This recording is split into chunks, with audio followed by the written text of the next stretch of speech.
Olha, agora um destaque internacional, a Ucrânia anunciou hoje a chegada do primeiro carregamento de tanques de guerra enviados pelos Estados Unidos.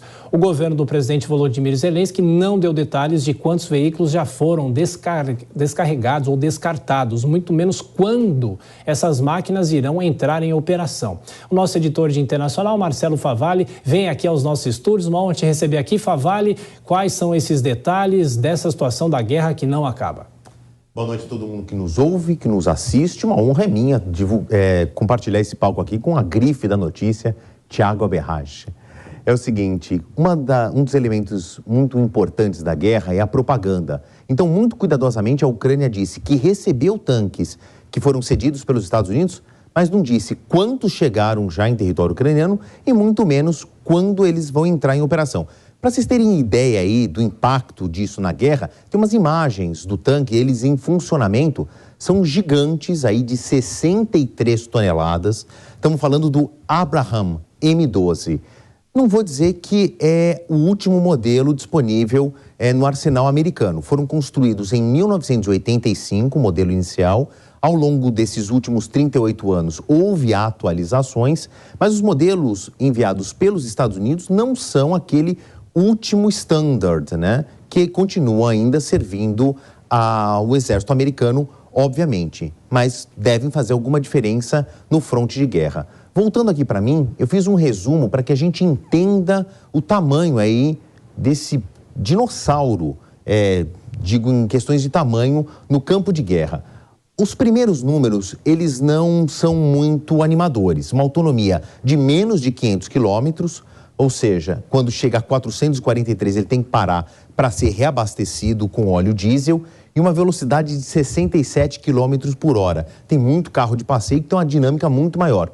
Porém, ele pesa 63 toneladas. Tem uma armadura aí que consegue, por exemplo, resistir a alguns tipos de mísseis. Isso explica baixa autonomia e baixa velocidade, embora para um veículo de 63 toneladas, ele anda relativamente rápido. Vão 4 operadores dentro, apertados, não é nada confortável dentro aqui do Abraham M12, porque tem que ter espaço para muito armamento, uma metralhadora e um canhão de alta potência. Agora, quantos os Estados Unidos cederam para a Ucrânia? 31. Isso é muito, isso é pouco? Em número de comparação, para vocês terem ideia, o arsenal nos Estados Unidos do Abraham M12, 8.000. 4.400 prontos para operação a qualquer momento. Agora, claro, dando as proporções do tamanho dos Estados Unidos e da Ucrânia, que é um país muito menor que os Estados Unidos, mas 31 tanques talvez não façam assim tanta diferença diante de um inimigo do tamanho gigantesco que é a Rússia. Só que não foi só isso. Além desses 31 monstros de 63 toneladas, tem que ter veículos de apoio. E aí, o governo de Volodymyr Zelensky ganhou 8 M88. Ele é uma espécie de um guincho de tanque de guerra, porque o tanque avariado no meio do palco de combate, ele pode ser depois um alvo fácil, então ele tem que ser recolhido rapidamente caso o motor ou as lagartas de transporte tenham alguma avaria muito séria. Então os Estados Unidos também mandaram 8 de uma espécie de um tanque de guerra travestido de um guincho. Ele serve como um carro de apoio.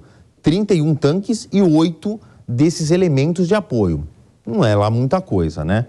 Vamos dar uma olhada aqui, onde muito provavelmente eles serão aplicados. Aqui em Zaporizhzhia, eu estou olhando para o sul do país, a gente tem centenas, se não milhares de frentes de resistência dos russos, que são esses triângulozinhos vermelhos. O ponto agora nevrálgico da guerra está aqui, ao sul de Zaporizhzhia. Muito provavelmente esses tanques, segundo observadores internacionais, serão colocados aqui nessa frente para ir repelindo essas linhas de resistência dos russos. Agora, os ucranianos fizeram, por exemplo, essas trincheiras e pontos de resistência caso os russos usem tanques contra os ucranianos. E a recíproca é verdadeira. Então, um tanque no solo vai ter que enfrentar trincheiras e esses chamados dentes de dragão e minas. Ou seja, é um elemento de ataque importante, mas não tem garantia de 100% de eficiência. Tiago. É isso, Marcelo Favalli, nosso editor de internacional, trazendo todos os detalhes desse jogo de xadrez da guerra.